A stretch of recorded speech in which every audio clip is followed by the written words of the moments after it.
And Michelle, welcome to the show. Man, I don't even know if I should ask you how you're doing today because the listeners are going to know once we start talking about it. But you're just sitting in glory land right now. I mean, it's like, how are you doing today? I am fantastic. I'm sitting here. I'm not on my deck right now, but if I stepped right outside, I'm looking out the window, and the gentle waves are rolling towards me. And right now it's a little bit cloudy, but and a little bit breezy because it's probably going to rain this afternoon. But it's just a lovely 80 degrees. We're talking about real estate investing, and you're not even in the United States. So tell us a little bit about. I mean, you've been investing for almost 40 years now, right? How did you Yes. first get started, and what led you to investing internationally? The catalyst that started me to invest was my divorce and becoming a single mom. But the catalyst that got me to go outside the country was opportunity, seeing the opportunity and loving warm beaches. And Hmm. so every time I had a vacation when I lived in the United States, and I lived in Boulder, Colorado for many, many years, with, winter's not as bad as the East Coast or the North, but still pretty intense winters. Um, every time I got a vacation, I would go to an exotic beach. I would visit Hawaii, or I would visit Florida, or we'd go to Mexico. At first I didn't have a lot of money, so we'd go to the close, cheaper places. But as my businesses progressed, and I'm a serial entrepreneur, have had several businesses, and I made more money, we would go farther away. Hawaii, um, Bali, on that Ooh. side, checking out that side of the world. Starting to search in Central America seemed like a good thing to do, and I went to Costa Rica 3 times in a row thinking I would go there. I went to Colombia, I had a cousin there. I went to Mexico a lot because my son was living there for a while, and just searched all over Central America. Loved Belize, but at the time it was still too expensive. But when we got to Panama, and it was just like, we're here in Costa Rica. I see a little advertisement for land in Panama. Let's go check it out. We did. Got off the plane, kind of assessed the situation, and thought, this could be it. Hmm. And That's you know awesome. how you just know when Hmm. something is right? Well, after Wow. lots of searching of many countries, Panama felt right. I started in real estate because I saw it, after studying it a little bit, I saw it as that vehicle, being the vehicle to wealth. And not just active earned income, but passive income in the long term.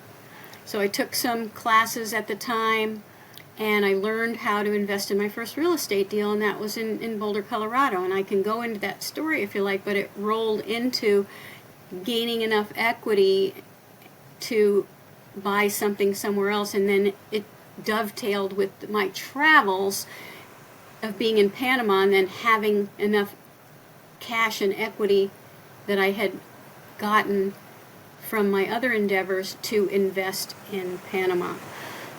I even started a business here in Panama. I decided not to totally retire when we came here, although I thought I wanted to. And I opened a real estate franchise here. Interesting. I saw the opportunity when I came here. There was just so much opportunity. It was that combination of seeing the gaps and filling them, if you can relate to that. Hmm. There was only 3 real estate companies here, Oh, wow. and they were all local. So I thought, well, if I brought in, now I have experience in real estate. I had my own company in Colorado.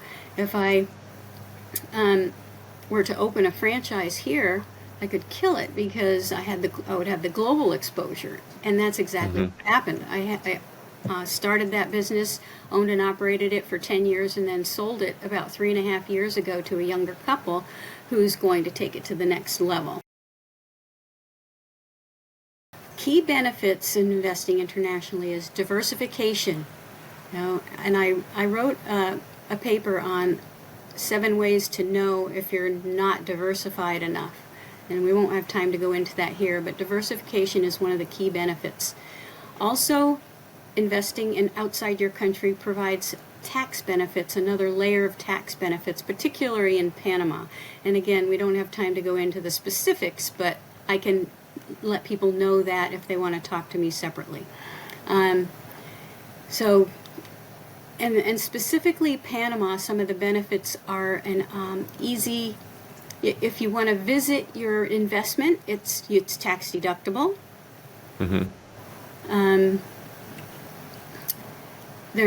You have all the depreciation that you would gain in the States. Your rights as an owner here are the same as any Panamanian, but you can get more for your money, either in building or buying.